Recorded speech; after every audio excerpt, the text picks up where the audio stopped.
Vous faites bien de nous suivre. Bonjour et bienvenue dans votre émission Face à Mado. Pour ce numéro, Karim Gondi est mon invité.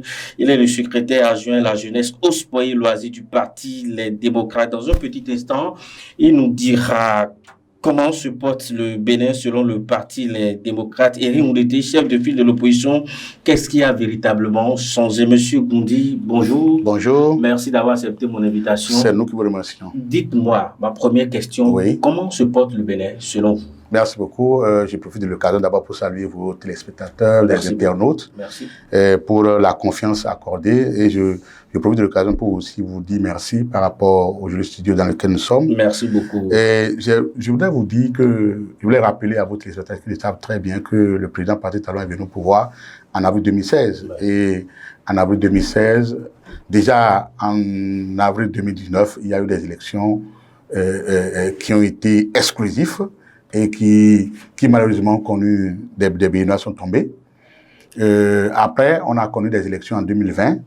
Je parle sur le plan politique, comment ça se passe sur le plan politique pour aboutir à ce que je vais dire. En 2020, il y a eu des élections communales où déjà en 2019, il y a eu pour la première fois dans le monde entier, le Bénin s'est illustré négativement par le fait que nous sommes le seul pays au monde qui avait un parlement monocolore. Même en Corée du Nord. Parce qu'en ce temps, vous n'avez pas respecté les tests. Non, pas du tout. Le dire aussi, pas du tout. Je pense que c'est pas l'objet aussi de le dire. Non, pas du tout. Je pense que c'est pas l'objet du débat. Je suis disponible à ce que vous m'invitez par rapport à ça, pour que je vous demande par A plus B que tout a été mis en place pour exclure, pour être seul à l'Assemblée nationale. Non, on ne peut pas dire ça parce qu'aujourd'hui, vous êtes à l'Assemblée nationale, justement. Oui, aujourd'hui, vous avez refuté les mêmes tests. Aujourd'hui, les mêmes tests vous ont non, pas du tout. D'être à l'Assemblée nationale. Pas du tout. Monsieur le journaliste, je me rends disponible pour une autre émission pour vous démontrer par A plus B que des gens ont le... De façon concrète, revenons à la question. Monsieur Karim, de façon concrète, comment se porte le Bénin aujourd'hui? Le Bénin va très mal. Le Bénin va très mal. Le Bénin va très bien. Et c'est là que je vais vous faire les démonstrations sur le plan politique pour démontrer réellement que le Bénin a été le seul pays en 2019 à avoir un parlement monocolore. Et les gens doivent être tranquillement chez eux en sachant qu'un Bénin de nos aînés qui ont fait la conférence nationale des forces de la nation en février 90 et qui ont installé un régime où on respectait, où il y avait des attenances au pouvoir, où l'Assemblée nationale n'a jamais eu une seule obédience politique qui supporte le chef de l'État. En 2020, il y a eu les élections communales. En 2020, je vais vous dire ce qui s'est passé en 2020. Je parle du Bénin d'aujourd'hui. D'aujourd'hui. Je quitte de 2019 pour venir à aujourd'hui. Pour vous démontrer que le Bénin va très mal. Le Bénin va très mal. Le Bénin ne mérite pas ceux qui sont en train de le gérer. Alors, pourquoi vous dites ça? Oui, je reviens, je vous dis. Que moi, en 2020, même si on est opposant, monsieur Karim Goudi, mais il faut avoir l'aimabilité aussi, la sagesse de dire ça marche bien, mais il faut corriger. Mais quand ça ne marche pas, quand ça ne marche pas, permettez que je vous dise que ça ne va pas. D'accord. Ce qui ne va pas, rien ne marche au Bénin. Non, je ne dis pas que rien ne marche. Pourquoi vous dites que ça va mal? Non, vous dites comment le Bénin se porte. Je vous dis que le Bénin va mal et je ne commence pas à vous citer des secteurs. D'accord, allez-y. Le secteur, sur le plan politique, je vous ai dit en 2019, en 2020, quelque chose s'est passé après l'exclusion, après que les Béninois aient tombé en 2019. En 2020 encore, malgré que le protocole additionnel de la CEDEAO en matière d'élection stipule que 6 mois avant les élections, on ne doit pas toucher au code électoral. Vous savez ce qui s'est passé en 2020? En 2020, c'est en plein processus d'installation des maires. C'est-à-dire, on a déjà dépassé les 6 mois. On est venu à l'installation des maires. On a arrêté l'installation des maires. On est reparti à l'Assemblée nationale pour mettre une loi qu'ils ont appelée une loi corrective pour installer les maires. Les maires qui sont installés actuellement là, c'est du jamais vu dans le monde. Il y a des maires élus et des maires nommés, actuellement, qui sont là maintenant. Ça, c'est en 2020. Ça prouve que le Bénin va mal sur le plan politique. En 2021, il y a eu exclusion. L'exclusion a été pure et simple. Vous imaginez, nos enfants sont en train de nous regarder, nos élèves sont en train de nous regarder, des jeunes sont en train de nous regarder. On nous dit, monsieur, allez négocier avec monsieur Inks pour que le monsieur Inks vous donne les parrains, pour que vous allez aux élections pour le battre. Ça, c'est trop naïf, ça, de comprendre que des gens ont voulu exclure. Donc, voilà, sur le plan politique, ça ne va pas. Sur le plan de la lutte contre la corruption, rien ne marche. Sur le plan de la lutte contre la corruption, on nous a chanté sur tous les toits. Okay. On nous a chanté sur tous les toits. Non, permettez que j'aille. Parce que sur le plan de la corruption, c'est assez grave ce qui se passe. Vous savez ce qui se passe au niveau de la SBU actuellement. Mais le porte-parole du gouvernement a fait une sortie pour clarifier. Oui, il a clarifié quoi? Les responsabilités seront situées. Il y a eu corruption ou bien il n'y a pas eu corruption? Il faut laisser la justice. Non, est-ce qu'il y a eu corruption ou bien il n'y a pas eu corruption? On nous a dit. Facile. Non, on nous a dit, on lutte contre la corruption. On est d'accord. On nous a dit qu'il faut amener les expatriés. Le Balai démocrate a fait une sortie médiatique pour dire, mais le Béninois est compétent. Nommer le Béninois, contrôler, il va gérer les sociétés d'État. On nous dit non. Qu'il faut amener les Blancs. Monsieur Goudi, quand je il y a eu corruption. C'est à croire que si j'ai les compétences, oui. Et si par exemple, moi, ils sont pas en France, par exemple, pour oui. Poste, parce que je suis un Béninois, je dois refuser. Non, qu'est-ce que vous dites? À compétence égale, à compétence égale, la France ne peut jamais vous choisir à la part d'un Français. Pourquoi? À compétence égale. Vous savez parce que Béninois il y a en France? Non, il y a aussi des Français qui travaillent ici au Bénin. D'accord? Je dis à compétence égale, on choisira le Français. Et je vous dis une chose. Si le Français est tellement compétent, la France ne va jamais le laisser pour venir être candidat. Donc sur le plan économique, par exemple, qu'est-ce que vous avez à dire? Mais sur le plan économique, c'est ce que je suis en train de vous dire. Il y a la corruption un peu partout. On vous dit qu'il y a corruption à la SPE. On nous a dit qu'on lutte contre la corruption. Il y a la criette et autres. Et les gens défient la criette. Les gens volent l'argent du contribuable. Au port aussi, il y a eu corruption. Est-ce que ça, c'est de la responsabilité du gouvernement? Par exemple, le gouvernement a créé les conditions. C'est pas de la conscience des Béninois. Non, c'est de la responsabilité du gouvernement parce que c'est eux qui sont en train de gérer l'argent du contribuable. L'argent qu'ils sont en train de gérer, ce n'est pas leur argent, c'est l'argent du contribuable. Vous êtes d'accord avec nous? Mais ils ont des conditions pour lutter contre. Oui, ils nous ont dit que la meilleure condition, ils nous ont dit la meilleure condition pour eux, c'est d'amener les expatriés et qu'eux, ils luttent contre la corruption et que l'ancien régime qui était là, c'était un régime corrompu. Maintenant, nous remarquons le contraire. Ça, c'est sur le plan de la... Sur le plan politique. Oui. Quand on va sur le plan politique, le Bénin est devenu la risée du monde. Aujourd'hui, on ne cite plus le Bénin en termes de démocratie en Afrique. Aujourd'hui, bien sûr, depuis 2019, il y a donc des exemples clairs. D'abord, ceux qui sont au pouvoir se disent que il faut qu'il y ait la dictature du développement. Et vous avez remarqué que les deux partis qui supportent le chef de l'État, permettez, vous avez vu que les deux partis qui supportent le chef de l'État sont allés faire une visite en Chine. La Chine, ce n'est pas une référence en matière de démocratie. Donc, ils sont conscients du fait qu'eux, ils préfèrent faire de la dictature pour dire, ils vont nous faire de la dictature. Et au félicitations, on constate qu'il n'y a rien du tout. L'argent du contribuable est volé. Il y a de la corruption un peu partout. Et on retrouve de l'argent sous les lits des gens. Ce que vous oubliez de dire à nos amis internautes qui nous suivent actuellement, c'est qu'il y a eu un président aussi dans un passé récent qui a parlé de dictature de développement. Mais vous oubliez de dire ça aussi. Mais quand il a parlé de dictature de développement, est-ce qu'il y a eu dictature quand il était au pouvoir? Ce n'est pas la même chose que... Quand il était au pouvoir, vous voulez parler du président Boni Yahi, je voudrais vous dire ceci. En 2015, le président Boni Yahi a organisé les élections dans tout le pays législatives. Et il a perdu les élections. Il avait 33 députés contre 83. Ça veut dire que 50 députés étaient de l'opposition. Mais sous le président qu'on est là actuellement, est-ce qu'il y a eu réellement ouverture d'élections? Est-ce qu'il y a eu Vous avez vu, avant qu'on aille aux élections législatives, comment est-ce que les crédits fiscaux des gens ont été confisqués? Monsieur Goudi, mais ce qui est très grave. Vous n'avez pas répondu de façon concrète à ma question, mais nous allons évoluer parce que le temps passe sur cette émission. Désormais, voilà, vous êtes présent à l'Assemblée nationale depuis quelques mois. Oui. Quel bilan peut-on faire et puis qu'est-ce qui a changé véritablement depuis que vous êtes à l'Assemblée nationale? Nous sommes à l'Assemblée nationale et vous remarquez ce qui se passe à l'Assemblée nationale. Vous remarquez que les gens violent les têtes de la République. Et on dit les commissions permanentes de l'Assemblée nationale. Vous êtes d'accord avec nous que les commissions permanentes de l'Assemblée nationale, c'est le poumon de l'Assemblée nationale. Et les textes ont été clairs. Non seulement la loi, le règlement intérieur de l'Assemblée nationale, la Constitution, plus les décisions de justice, les décisions de la Cour constitutionnelle qui deviennent désormais des jurisprudences qu'on peut exploiter. D'accord? Ils balayent tout ça de revers de la main et ils mettent toutes les commissions de l'Assemblée nationale sont gérées par les partis qui supportent le chef de l'État. Ce qui est contraire à notre constitution, ce qui est contraire à notre loi. Ça veut dire quoi? Ça veut dire qu'ils sont conscients qu'ils ne veulent rien laisser. Ils veulent brimer tout, c'est-à-dire tout ce qui est... Ils veulent s'accaparer de tout et ils vont essayer de faire tout. Conséquent, tout est bloqué. Parce que nous, on ne peut pas nous dire que, bon, voilà, on nous dit que la minorité doit avoir des droits et que la minorité doit être présente, doit au moins prendre une commission, la présidence d'une commission au niveau de l'Assemblée nationale, une commission permanente au niveau de l'Assemblée nationale, qu'on ne nous donne rien. Et qu'ils pensent que, bon, voilà, c'est les postes de secrétaire dans les commissions qu'on a donné aux démocrates. Non, la loi n'a pas dit ça. Nous sommes un pays, vous venez de dire maintenant que nous sommes quand même un pays de droit, où il y a quand même une loi qui régit notre pays. Et avec ça, nous ne pouvons pas accepter.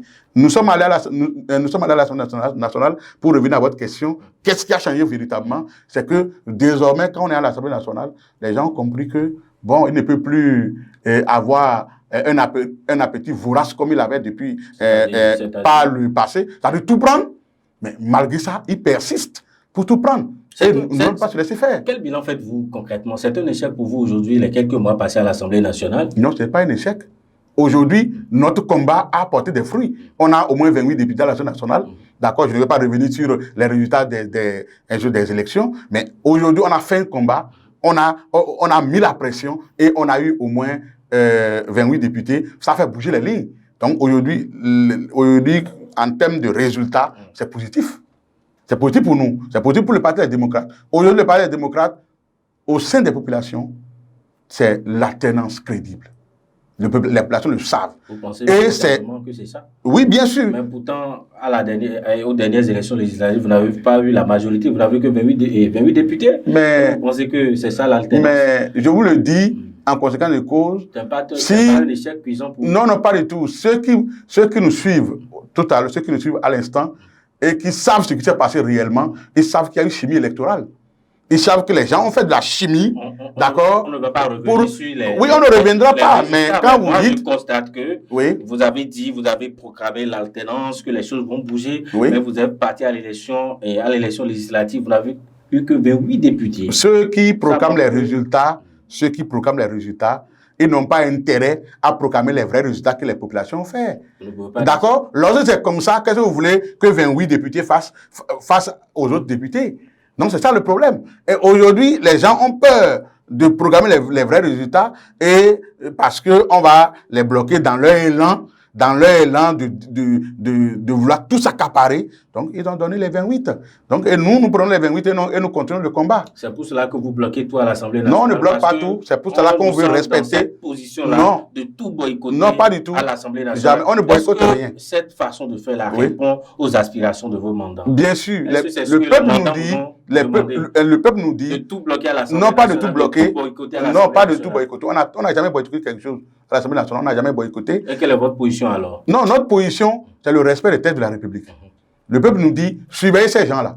Vous avez vu un député ici à l'Assemblée nationale, président du groupe parlementaire, président de la commission des lois, qui se lève et qui laisse les dossiers brûlants et qui attaque l'autre régime, ainsi de suite, alors qu'il est là en tant que député pour suivre l'action du gouvernement actuel. Et c'est ça que nous sommes en train de faire. Les démocrates posent des questions au gouvernement pour que le gouvernement vienne s'expliquer par rapport à ce que vous faites. Le kilométrage de voies bitumées, jusqu'à présent, ce n'est dit nulle part. Ça coûte combien aux contribuables? Ce n'est dit nulle part. Les statuts qu'on nous crée, qu'on nous construit, et on fait des éloges autour de ça, et ça rejette une image positive du Bénin à l'international. Je décide à dire quand même quelque chose de positif par rapport à ce gouvernement-là, mais qu'on nous dise combien ça coûtait à l'agent, combien ça coûtait aux contribuables. On ne nous dit pas. Aujourd'hui, on nous dit, bon, voilà, il faut faire, comment on appelle, le soja est là, il faut fixer le prix à 270, ainsi de suite. Qu'on nous dise, dans la sous-région, c'est pas 270 que les gens ne voient. Que les gens nous expliquent réellement pourquoi ils sont en train de le faire. C'est ce que le Parti des démocrates est en train de faire à l'Assemblée nationale actuellement. Ce que les autres ne font pas.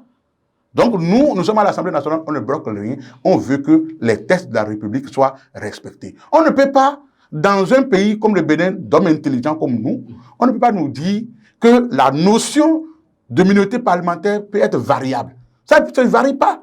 La notion de minorité parlementaire, je martèle sur vos antennes, la notion, elle est idéologique et non numérique. C'est pas parce que vous êtes 15-20 qui êtes de l'opposition parce que c'est parce que vous êtes moins que les autres, donc vous êtes minorité. Non. C'est par rapport à votre position, par rapport au gouvernement. Nous ne sommes pas d'accord avec le gouvernement. Deux groupes pourraient dire nous ne sommes pas d'accord. le BR et les démocrates pourraient dire qu'ils ne sont pas d'accord. Quand ils ne sont pas d'accord, ça veut dire que BR et UP se mettent ensemble. Et s'ils sont moins nombreux que l'UP le renouveau, ils sont minorités parlementaires parce qu'ils ont une position donnée. Mais qu'est-ce que nos amis de l'autre côté font? Quand il s'agit d'aller se partager les postes à l'international, par rapport à minorité et majorité, aujourd'hui, ils sont majorité présidentielle, demain, ils sont minorité présidentielle. On se moque du peuple. Vous êtes payé par l'argent du contribuable et vous vous comportez comme ça. Ce n'est pas normal. Dans un pays normal, c'est que ceux qui font ça, quand ils vont repartir dans leur circonscription électorale, le peuple va leur poser la question. Parce que ça, c'est s'amuser avec l'avenir du peuple. Donc voilà ce que moi je voudrais dire en gros. C'est pas trop facile de rejeter le tort sur les autres. Non, ce que je dis, je suis encore disponible à ce que vous invitez un député de la majorité présidentielle ici, là. Oui, pour un débat contradictoire. Il ne pourra pas me démontrer, le contraire. Comptez sur nous, ce soir. Oui, moi je suis disponible. Nous allons évoluer dans cette émission. Oui. Notre deuxième sujet, qu'est-ce qui a véritablement changé depuis que Éric Ndoundété a été nommé chef de file de l'opposition? Merci beaucoup pour cette question. Ce que je voudrais dire simplement, c'est que qui est Éric Ndoundété? Éric Ndoundété, c'est ce politicien de la classe politique béninoise qui s'est démarqué par ses convictions et qui, depuis plus de 20 ans, a fait de la politique, non seulement a fait de la politique, mais a fait de l'opposition. Parce qu'il n'est pas d'accord avec ce que je fais, il dit non, il se démarque. Et quand on dit 20 ans, c'est pas petit. 20 ans, c'est pas les gens qui ont commencé depuis 5 ans, ou depuis 6 ans, c'est pas les gens qui ont commencé parce qu'ils sont nommés ministres, ils ont commencé la politique, non. Lui, il a commencé la politique, il n'a jamais été nommé ministre. Du moins, on l'a peut-être proposé à être ministre et il a refusé. Parce qu'il a ses convictions. Donc, quand un monsieur comme ça prend la tête de l'opposition béninoise, vous êtes d'accord avec nous que beaucoup de choses vont changer. La preuve, c'est qu'il a suffi simplement que le Parti des démocrates dépose une demande d'audience au chef de l'État en tant que nouveau chef de file de l'opposition. Le chef de l'État nous a accordé cette audience-là et le président Éric Ndoundété est parti représenter le parti. Je ne veux pas parler des autres. Qu'est-ce que ça change dans le quotidien des Béninois? Qu'est-ce que cela change dans le quotidien des Béninois? Ce que ça change dans le quotidien des Béninois, c'est que désormais, avec le président Éric Ndoundété, avec le Parti des démocrates, le président de la République est obligé, se sent obligé, par respect à l'opposition, de discuter avec l'opposition sur les questions quotidiennes du peuple. Mais cela se faisait avant la nomination. Non, pas du tout. Vous n'allez pas savoir. Depuis que l'autre... Vous étiez dans les secrets des dieux et M.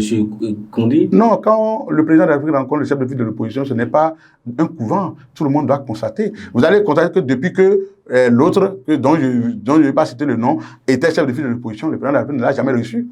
Ça veut dire que les questions du pays n'ont pas été... Alors qu'il y avait de grandes questions, par exemple, sur la sécurité, ainsi de suite, il faut consulter l'opposition. Mais ça n'a jamais eu lieu. Mais nous, il a suffi seulement qu'on soit allé aux élections et qu'on ait le plus grand nombre d'élus. Le président de la République nous a reçu. Beaucoup de choses ont changé. Désormais, le peuple va se dire, attention, ces messieurs ont lutté et sont arrivés à un niveau où, désormais, si le chef de l'État veut discuter, peut les consulter par rapport à certaines questions sur l'intérêt national. Justement, voilà. Quel est le rapport du chef de file de l'opposition avec les autres formations de l'opposition, justement? Oui, mais après tout, le nom dit chef de file de l'opposition. Ça veut dire qu'il doit consulter les autres membres du truc là. Mais attention, ce qui est là actuellement, ce qui n'est pas bien, c'est que jusqu'à l'heure où je vous parle, le ministère de l'Intérieur et de la Sécurité publique ne nous a pas encore fait le point des partis politiques qui sont membres de l'opposition ou bien de la mouvance. Pourquoi je le dis? Je le dis parce que on a une loi qui dit que lorsque un parti politique régulièrement enregistré ne participe pas à 2 élections nationales et régionales, ce parti-là est juridiquement éteint. Alors, on a eu des élections qui sont passées depuis 2019, jusqu'à l'heure où je vous parle. Le ministère de l'Intérieur doit nous publier réellement quels sont les partis qui respectent ce principe-là, et les partis qui ne respectent pas le principe. Le ministère de l'Intérieur et de la Sécurité ne nous a pas encore dit ça. Je pense que je profite de votre antenne pour lancer un message au ministre de l'Intérieur et de la Sécurité publique pour dire il serait bien, s'il veut rendre service au Bénin, s'il veut rendre service à l'opposition, s'il veut rendre service au parti au pouvoir, qu'il publie, conformément à ce que la loi nous dit, les partis qui sont vraiment enregistrés, qui respectent les règles et qui ont traversé des élections et qui ont eu des élus, ils peuvent être dit, qui sont juridiquement vivants. Ceux qui ne l'ont pas fait, ils sont juridiquement morts. pour que désormais le chef de l'opposition sache, attention, sur le plan légal, voilà les partis de l'opposition, voilà ceux avec qui je peux discuter. Donc voilà ce que moi je voudrais dire. Donc jusqu'alors, nous parlons pour le moment, Eric Ngoundi ne travaille pas avec les autres formations politiques de l'opposition. Officiellement, non, parce qu'on n'a pas vu les images, mais officieusement, c'est des gens qui se connaissent dans la classe politique, et ils s'appellent et ils essaient de garder le contact et voir comment préparer les échanges qui viennent. C'est noté. Monsieur Ngoundi, ce sera ma dernière question. Quelles sont vos ambitions pour 2026? 2026, le Parti démocrate a comme ambition de prendre le pouvoir. Et c'est pourquoi, justement, nous continuons par nous battre. Vous allez constater, je profite de votre antenne pour remercier tous ces députés, toute la coordination nationale du Parti démocrate qui descend sur le terrain pour remercier les populations par rapport au fait qu'ils nous ont accordé vraiment leur confiance et on a eu des élus. On a fait le tour un peu partout, dans toutes les circonstances déjà pratiquement. Et le samedi prochain, il y aura la 16e circonscription électorale Cotonou qui va remercier les populations par rapport au truc là. Donc, notre ambition en 2026, d'abord, en janvier 2026, c'est de gagner les élections couplées, législatives communales, et en avril, c'est de gagner l'élection présidentielle. Voilà notre ambition. Vous pouvez y arriver? Bien sûr qu'on peut y arriver. On a ce qu'il faut pour le faire. On a des vieux briscards de la politique béninoise qui sont membres du Parti démocrate. Sinon, si ce n'est même pas qu'on est courageux et qu'on a des expérimentés, avec ce qu'on a subi, on ne devait pas vivre. Est-ce que vous avez subi? On a subi beaucoup de choses. Et je profite de l'occasion pour saluer le courage des membres de la coordination nationale du Parti démocrate et dire aussi que depuis 1960, moi, je n'ai pas vu un parti d'opposition qui a subi trop, c'est-à-dire qui a subi des pressions, qui a subi beaucoup de choses, de la souffrance, comme le Parti démocrate. Donc ça veut dire que le Parti démocrate... C'est trop facile. Mais c'est visible là. C'est trop facile. C'est visible, c'est pas facile. C'est pas facile. On n'est pas en train de jouer quand on est hors. C'est visible, c'est visible parce qu'on a encore des prisonniers. C'est visible parce qu'on a des prisonniers. On a des prisonniers politiques, par dizaines dans les prisons. Ils sont là. Si vous voulez, la semaine prochaine, si je vais rendre visite aux prisonniers politiques, je vais vous appeler, vous allez m'accompagner, vous allez voir, vous allez saluer et vous allez voir dans quelles conditions ils vivent. Les gens sont en train de souffrir sérieusement et nous profitons de l'occasion. J'ai appris que dans les prisons, les gens suivent les médias, quelquefois les médias. S'ils sont à l'écoute, on leur dit qu'ils gardent du courage. Nous sommes en train de faire le combat pour les libérer. Si vous êtes tellement opprimé, vous ne pouvez pas être sur ce plateau parce que vous avez la liberté d'expression. Vous parlez librement sur ce plateau. Vous n'êtes pas contraint. Notre constitution, le préambule de notre constitution dit, depuis 1990, quand on a adopté notre constitution, aucun Béninois ne doit astreindre à un autre Béninois d'aller en exil. Et pourquoi vous parlez de prisonniers politiques? Pourquoi vous parlez de que vous êtes persécutés? Oui, bien sûr. Aujourd'hui, il y a des exilés politiques. Que les gens le veuillent ou non, il y a des exilés politiques. Si nous, on pense qu'au Bénin, on est plus intelligent que la France reconnaît des gens qui sont des prisonniers politiques. Nous, ici, on dit qu'on n'est pas des prisonniers politiques. Disons la vérité. On ne peut pas se mettre toujours à se cacher derrière les trucs, à mentir. C'est pas normal. Parce que les gens sont en train de souffrir. Il y a des prisonniers politiques reconnus par les États-Unis, reconnus par la France, et qui les gardent chez eux. On a des prisonniers, on a des exilés politiques, on a des prisonniers politiques qui sont là, reconnus par l'ONU. Des prisonniers politiques béninois reconnus par l'ONU. Mais chez nous ici, notre gouvernement continue de dire qu'il n'y a pas de prisonniers politiques. Ce n'est pas un problème. Nous allons... Cet entretien, M. Karim Ngoundi. Oui, un dernier mot, c'est pour vous dire merci par rapport à l'invitation. Nous sommes toujours ouverts à votre invitation, à vos invitations pour venir quand même expliquer ce que nous faisons un peu partout, que ce soit à l'Assemblée nationale, que ce soit un peu partout sur le terrain. Nous sommes disponibles à répondre à vos questions. Merci infiniment et que Dieu bénisse le Bénin. Merci beaucoup, M. Karim Ngoundi. Je rappelle que vous êtes le secrétaire adjoint à la jeunesse, au sport et loisirs du Parti Les Démocrates. Merci d'avoir répondu à mes questions. Amis internautes, c'est la fin de ce numéro de Face à Mado. Merci de nous avoir suivis. À très bientôt. Au revoir.